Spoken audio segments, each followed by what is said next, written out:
নজর রয়েছে বাংলাদেশের দিকে। কি ঘটছে বাংলাদেশে? চিন্ময় কৃষ্ণ প্রভু, তার সঙ্গে তার ন্যূনতম মানবাধিকারও লঙ্ঘন করা হচ্ছে, সেই খবরটাই আমরা বারবার পাচ্ছি বিভিন্ন সময় বিভিন্ন।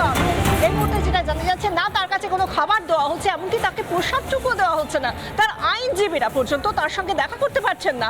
কি চলছে বাংলাদেশে এবং কোথায় বাংলাদেশের গণতন্ত্র? আদতে সেই গণতন্ত্র যে নেই সেটা নতুন করে বলে দেওয়ার প্রয়োজন হয় না।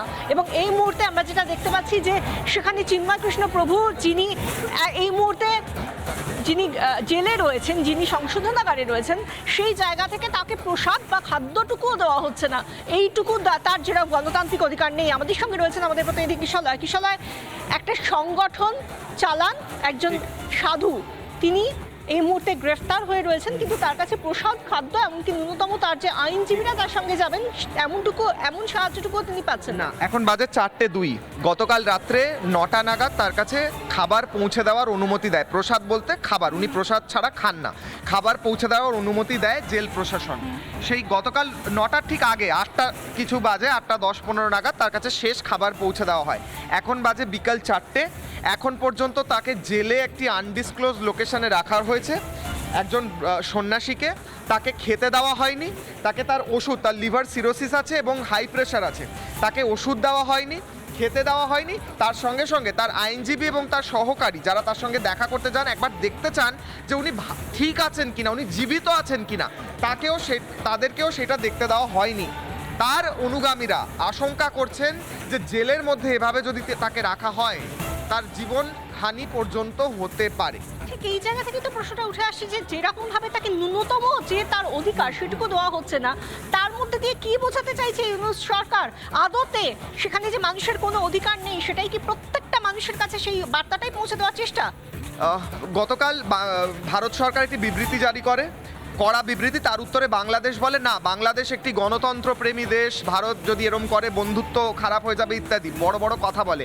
সেই গণতন্ত্রপ্রেমী, ফেক গণতন্ত্রপ্রেমী দেশ এবং সকল নোবেল পিস প্রাইজ পেয়েছিলেন ইউনূস, সেই জামাতি ইউনূস, তার প্রশাসন এখন কি করছে? একজন হিন্দু সন্ন্যাসীকে জেলে রেখেছে, তাকে তার আইনজীবীর কাছে অ্যাক্সেস দেওয়া হচ্ছে না, তাকে তার সহকারীদের সঙ্গে বেসিক দূর থেকে একবার দেখা যে তিনি জীবিত আছেন কিনা সেটাও করতে দেওয়া হচ্ছে না।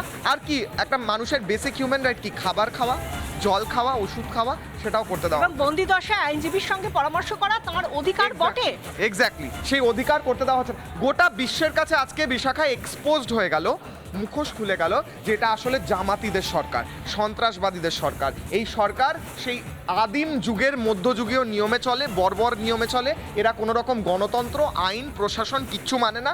ইউনূস হচ্ছে একটা মুখ, সে হচ্ছে একটা ব্যর্থ সেখানের উপদেষ্টা, এবং সেই উপদেষ্টার নেতৃত্বে একটা ব্যর্থ সরকার চলছে। এবং তুমি যে কথাটা বললে উপদেষ্টা, গোটা পৃথিবীর কাছে এই বার্তাটা ভীষণভাবে পৌঁছে যাচ্ছে যে যিনি এই উপদেশ দিতে পারেন যে একজন সন্ত, একজন সাধু, তিনি যখন বন্দি অবস্থায় রয়েছেন, না তাকে প্রসাদ দেওয়া হবে, না তাকে খাবার দেওয়া হবে, না তাকে ওষুধ দেওয়া হবে, না চিকিৎসককে দেখানো হবে, না তার একজন আইনজীবী হিসেবে তিনি যিনি রিপ্রেজেন্ট করবেন তাকে পৌঁছে দেওয়া হবে। সুতরাং এই উপদেশ যিনি দিতে পারেন, তার মৌলবাদী আচরণ অত্যন্ত প্রকটভাবে সামনে আসে। একদমই। আর তার সঙ্গে সঙ্গে আমাদের আরও একটা ব্রেকিং নিউজ আছে বিশাখা, আমাদের রেডি থাকলে সেটাও দেখাবো, কিভাবে তার আইনি সহায়তার ক্ষেত্রেও বাধা সৃষ্টি করা হচ্ছে এবং আর্টিফিশিয়ালি করা হচ্ছে। এরপরে আমরা দেখাবো, যেখানে দেওয়া হচ্ছে যে তার আইনজীবীরা, মানে তাকে যাতে আইনি সহায়তা না দেওয়া হয় তার জন্য আইনজীবীরা কর্মবিরতি করেছে, এবং তার মধ্যে আইনজীবীদের খুন করা হচ্ছে। সেই খবরটাও আমরা দেখাবো, আইনজীবীকে খুন করা হয়েছে। নানা ধরনের কন্টেন্ট দেখার জন্য লাইক করুন, শেয়ার করুন আমাদের ফেসবুক পেজ, সাবস্ক্রাইব করুন আমাদের ইউটিউব চ্যানেল। পাশাপাশি অন্যান্য ব্রেকিং নিউজের জন্য অবশ্যই চোখ রাখুন রিপাবলিক বাংলায়।